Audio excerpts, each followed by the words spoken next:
Hey, I'm Jessie, and I help you get read correctly. I never go anywhere in a sweat set, out and about. I invest in my wardrobe. I definitely go by the capsule wardrobe method. I live in New York City. Hello, our closets are literally 2 feet wide. I literally would show up to brunch in college in a suit. Think like a broad shoulder suit, like definitely channeling a Phoebe Philo look. Very cool, very put together. That's how I felt my most authentic self, but I always did notice I was overdressed for the occasion, but that's how I choose to show up, and that's like my authentic self.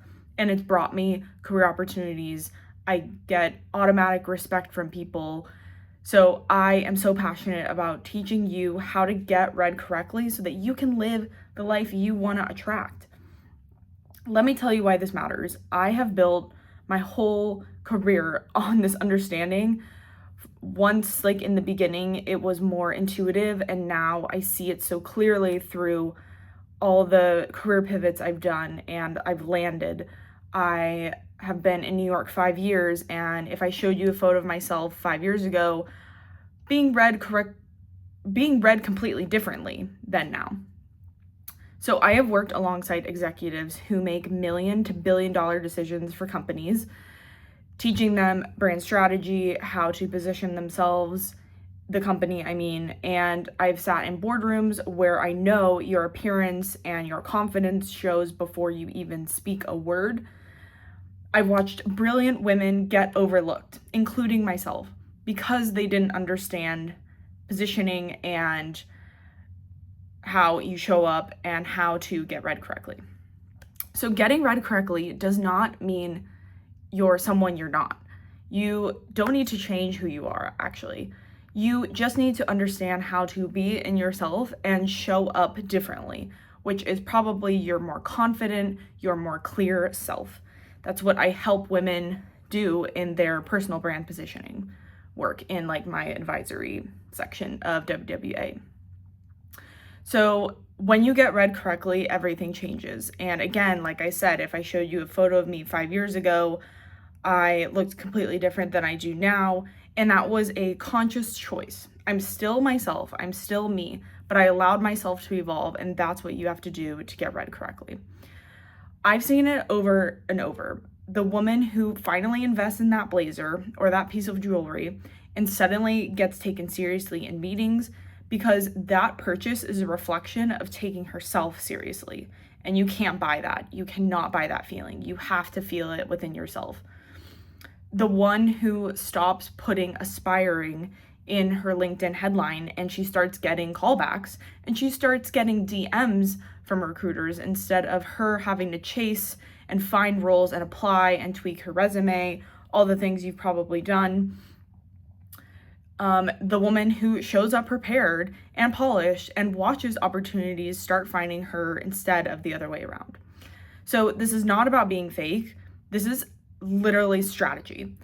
And if you're not being strategic about how you're perceived, you're leaving your career up to other people and up to chance, up to luck. I don't believe in luck. I believe in getting read correctly and positioning yourself for opportunities to find you. And honestly, I'm passionate because I'm so tired. I've been tired for my 5 years ago self. I'm tired of watching brilliant women get passed over because they don't know how to position themselves and they don't have the confidence to do it. Tired of seeing women show up late to job interviews, drop the ball on things, self-sabotage. They don't have questions prepared. They don't brush their hair. They don't research the person they're meeting prior, and then wonder why they didn't get the opportunity or the client, etc. So listen, if you want to stand out in a job interview for the life you want, look the part, period. So I used to think that being authentic meant showing up however I felt that day. I just let my feelings kind of drive my day. And yes, I'm like a 29-year-old woman. I still have those days. But being authentic does not mean that. Being read correctly is a decision and not... What was I gonna say? Being read correctly is a decision and not a choice. If you're not caring about being read correctly, then you're not choosing. You're letting someone else choose for you. So, newsflash, you are a piece of artwork, okay? Imagine that. You are your most favorite piece of artwork by your favorite photographer, artist, whatever. So, how does that piece of artwork look in a gallery versus a home versus next to the trash can versus a thrift store, a high-end boutique like the Row? When you put yourself or this piece of artwork into different situations, into environments, you are signaling something. That artwork is now within an environment. It is signaling something. So what is your signal and what room are you in? So for example, I put myself in rooms that I want to be in. I go to a lot of different rooms, but I don't choose every single room. I go and I feel it out, literally. So for example, what I would never wear to the office: jeans, hoodies, a lot of stacked jewelry, no makeup. I always have like this tinted SPF on. I always have at least one ring on. I don't stack jewelry though. I think less is more. I think less just is more elegant, and I want to channel elegance. Like all the photos of women that I look up to are pure elegance. And I'll get into that in another video maybe. But my staples for the office, if you're wondering, include stud earrings. So I'm not wearing them now. These are just like sterling silver hoops, super simple, so accessible. But again, it's like how you put it on yourself, which is how you're getting read. So I like pearls, I like CZ diamonds, just small earrings, not anything huge, because with diamonds especially, you can buy CZ diamonds, which is what I have, not thousands of dollars, still look expensive, still looks elegant, and we should not be ashamed if we want to look expensive. Again, it's a sign of self-respect, and you get to choose. This is a decision. This is a decision that you make every day. What kind of life do I want to live? What do I want for myself? Be selfish. Getting read correctly is about being selfish of like, what do I want? I am not leaving this up to chance of other people. I am choosing how I put myself together, and that will just magnetize what's meant for me. It's really, really powerful when you get that in your head. And trust me, I just got it into my head probably a year ago. And now I have to be polarizing and I have to tell you people about it. So trousers I wear to work. I like Ann Taylor trousers. I'm petite. I have curves. I needed a trouser that just looked, again, like professional, but it wasn't so tight on my body, but it wasn't also like wide leg. Like I have a figure. I want to show it. It's feminine. It's elegance. Like I feel like I'm just getting to terms with like I love my body and I'm working out more, and I just want that to show through. So a good pair of trousers. Theory is also a great brand. You want one wide leg and one tapered. That's kind of where I am at because I do go into the office some. Loafers. I invested in Gucci loafers last winter, and one of the best purchases I have ever made. Even if I wasn't going into an office, I probably would have bought them at some point because I was talking with the Nordstrom women there, or the sales lady, and she said she has multiple customers who buy them again and again in different colors because they do last. You can get them resold, but they are an investment piece. Like you probably won't make a return on the investment later, like maybe a Birkin bag, but you will be able to wear them for the rest of your life. So that is very incentivizing to me, and again, helps with just how I feel the best day to day. And this is about finding that for you as well.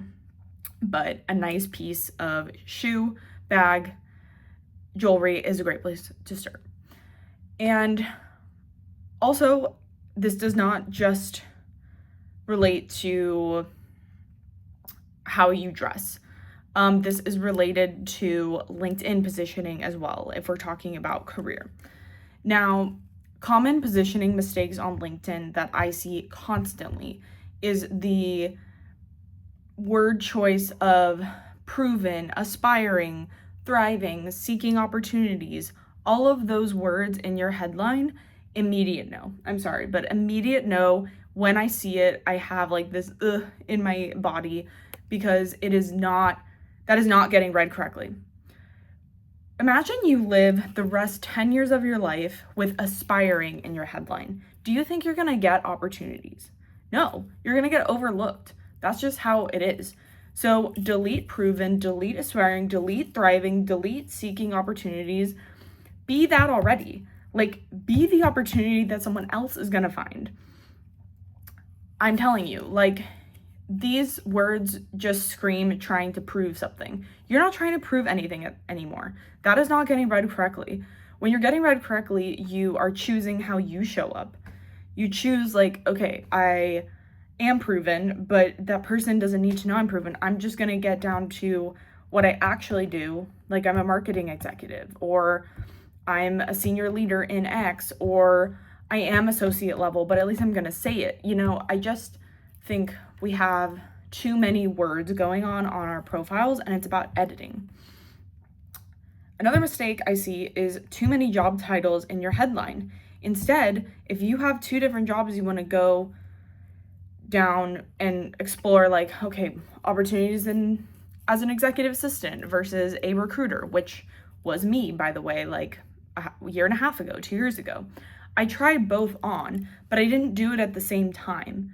You want to get specific in your positioning on LinkedIn, and by that, I mean just choose one title.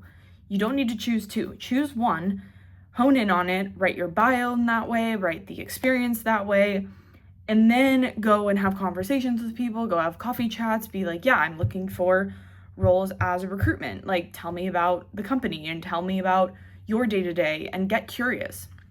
Because again, we're not just absorbing and latching on to the thing that chooses us. We are also choosing. So you just want to be positioned right so you can have those conversations. And then what I did, I found out, wait, don't really want to be a recruiter. Don't think that's the right role for me, whatever. Then I pivoted to EA, which I've always kind of been one in my different jobs. And then I was like, you know what? I'm getting a lot of callbacks, and this could be the right step. It's just about finding the right EA role. Boom, got one, happy about it, work with amazing people, learning a lot. Like, that was my journey with getting read correctly, is just choosing one and going for it. And if it didn't work in like 2 months, pivot to something else.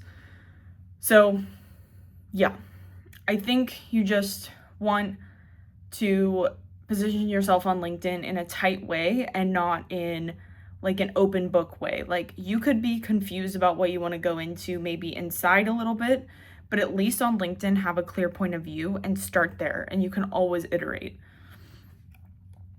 Okay, so you're probably wondering, how do I get read correctly? Firstly, you stop putting others' opinions of your work on the pedestal, and you decide what your next role is. That's what I did with my journey of like being a recruiter, and I was always doing recruiting in my roles, but it just never panned out into a role. And I was like, okay, well, I will decide that maybe an EA is what I want to go do. Let me take a sip of tea because this is a lot of info.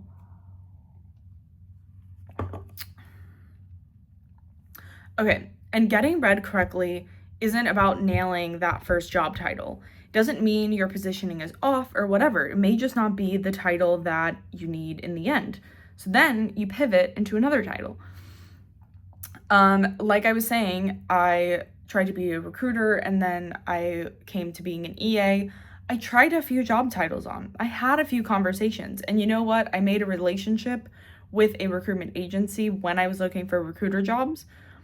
And then I was like, hey, I decided I want to go for chief of staff / EA roles at this point. Wanted to update you on the kinds of roles I'm seeking. And they totally understood. It was like no confusion at that point because I was clear about it. That's the thing. You are allowed to change your mind. And as women, we don't accept that enough. We don't do it enough because we're scared it's not going to get us to the right place, or we have this one plan that we're just absorbed in, and it has to go this way, it has to be this title, it has to be this company. No. When you're positioned correctly, you have multiple options. I have multiple options because I've learned this now. I have multiple options of income. I have multiple options of people I could talk to. I live in New York City. I choose that because it has that abundant energy that I thrive off of. So it's not about nailing that job title. It's just about getting a little closer to the job that you're meant to have or the client relationship you're meant to grow into. Yeah. So also being positioned helps you get educated on the work you do want to do. Like when I was having all those conversations about being a recruiter, I was just getting like this kind of pit in my stomach. I was like, maybe I don't want that. And that is okay. That is okay. There are other opportunities out there. So that's what I decided, and I'm here to tell the story today. The other thing that I think is really, really valuable if you want to get read correctly and you want career opportunities for life is building your personal brand. Always build your thing on the side, whatever that is. If that's music for you, if that's like music, meaning if you want to be a musician, if you want to be a singer, like literally do that in your spare time. But always build your thing on the side alongside your client work, alongside your freelance, alongside your corporate job. Always build your thing on the side if work matters to you. And I know that anyone who subscribes to WWA, work matters to them and they do care about their career. So if you build your thing on the side, you have authorship, and that authorship allows you to position yourself, to get tight about what is my positioning, how am I perceived. You can control that. So here's your choice. Keep showing up as the watered down version of yourself and wonder why you're not getting the recognition that you deserve, or start getting read correctly. Start reading WWA articles, start reading our interviews, start watching these videos, like start positioning yourself as the expert already. We're not proving, we're not aspiring, we're not seeking opportunities. We are the opportunity, okay? You don't need to change who you are. You need to change how you're showing up, and you need to change the language around yourself so that you can get read correctly. Because when you get read correctly, opportunities find you, there's zero chasing from your end, and everything changes. So again, I am Jessie. I help you get read correctly because in a world where everyone's trying to fit in, the women who stand out are the ones who know exactly how they want to be seen. I'll see you in the next one.